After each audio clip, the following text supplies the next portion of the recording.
પરાગભાઈ તેજુરા દ્વારા સૌરાષ્ટ્રના વેપાર ઉદ્યોગ માટે દર વર્ષે રાજકોટમાં ઇન્ડસ્ટ્રીયલ ફેર કરે છે. આ વર્ષે પણ આજથી એનો શુભારંભ થયો છે. ફોરેન એટલે કે આફ્રિકા, લંકા, મોરેશિયસ, અલગ અલગ દેશોથી પણ ડેલિગેશન આવ્યા છે. સૌરાષ્ટ્ર અને રાજકોટ એમની પોતાની સ્કિલ છે, સાહસ પણ આપણા ઇન્ડસ્ટ્રીયાલિસ્ટો કરે છે અને સારામાં સારી પ્રોડક્ટ ક્વોલિટી વાઇઝ અને ભાવમાં પણ વ્યાજબી એ પ્રકારની પ્રોડક્ટો બનાવે છે. ત્યારે આ પ્રકારના ઇન્ડસ્ટ્રીયલ ફેર બનાવવાને કારણે સૌરાષ્ટ્રના વેપાર ઉદ્યોગોને ખૂબ લાભ થાય છે.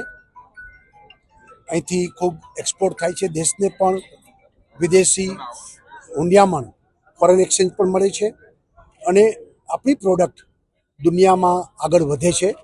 એટલે આ પ્રકારના ઇન્ડસ્ટ્રીયલ ફેરથી ચોક્કસ આપણા વેપાર ઉદ્યોગને ખૂબ લાભ થવાનો. પરાગ તેજુરા, પ્રમુખ સૌરાષ્ટ્ર વેપાર ઉદ્યોગ મહામંડળ.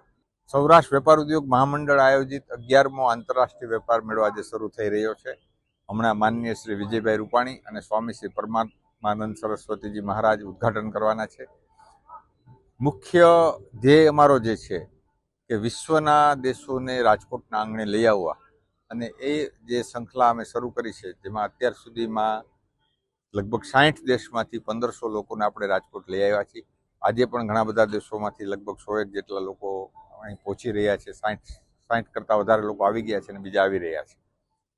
જે આપણો ધ્યેય છે કે સૌરાષ્ટ્રના નાનામાં નાના ઉદ્યોગની નિકાસ વિશ્વભરમાં થાય, એના માટે પ્રયત્ન કરવા, અને એ પ્રયત્નના ભાગરૂપે આ આયોજન થયું. આપણે ત્યાં આફ્રિકાના દેશો અને સાઉથ ઇસ્ટ એશિયાના દેશોને આપણે ખાસ પ્રાધાન્ય આપી રહ્યા છીએ.